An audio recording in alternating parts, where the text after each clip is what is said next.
കഴിഞ്ഞ് കഴിഞ്ഞപ്പോൾ എനിക്ക് ഭയങ്കര സങ്കടമായി. മമ്മി പ്രാർത്ഥിക്കുന്നുണ്ട്, ഞാനും കൊന്തയില്ലുന്നുണ്ട്, പപ്പയും പ്രാർത്ഥിക്കുന്നുണ്ട്. അങ്ങനെ ഞങ്ങളിരുന്ന് പ്രാർത്ഥിച്ചുകൊണ്ടിരുന്നപ്പം ഞാൻ ഇങ്ങനെ മനസ്സിൽ മാതാവിനോട് പറഞ്ഞു, മാതാവേ എനിക്ക് നിന്നെ രണ്ടായിട്ടാണ് കാണുന്നത്, എനിക്ക് അതറിയേണ്ട ആവശ്യമില്ല.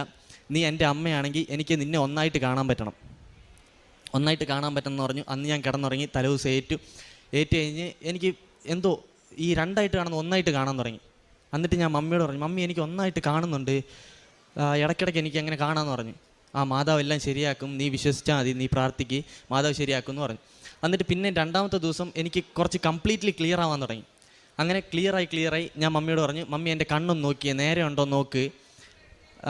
നോക്കാൻ പറഞ്ഞു. അപ്പം മമ്മി ഒന്ന് നോക്കിയിട്ട് പറഞ്ഞു, നിൻ്റെ കണ്ണ് നേരെയായി, ഇപ്പോൾ ഇനി വല്ല കുഴപ്പം. എന്നോട് ഡോക്ടർ ഈ സർട്ടിഫിക്കറ്റ് എല്ലാം ഞാൻ കൊണ്ട് ഡോക്ടറിനെ കാണിച്ചു, കണ്ണിൻ്റെ കാര്യത്തിൽ. അപ്പം ഡോക്ടർ എന്നെ പറഞ്ഞതെന്ന് വെച്ചാൽ, നിൻ്റെ കണ്ണ് ശരിയാക്കാൻ പറ്റില്ല, നിനക്ക് വേണ്ടെങ്കിൽ ഒരു കോസ്മെറ്റിഷ്യനെ വെച്ചിട്ട് നിൻ്റെ കണ്ണ് ആർട്ടിഫിഷ്യലായിട്ട് ഞാൻ ശരിയാക്കി തരാമെന്ന് പറഞ്ഞു. നിൻ്റെ കണ്ണ് ശരിയാവില്ല, ഈ കാഴ്ചയും കാണില്ല,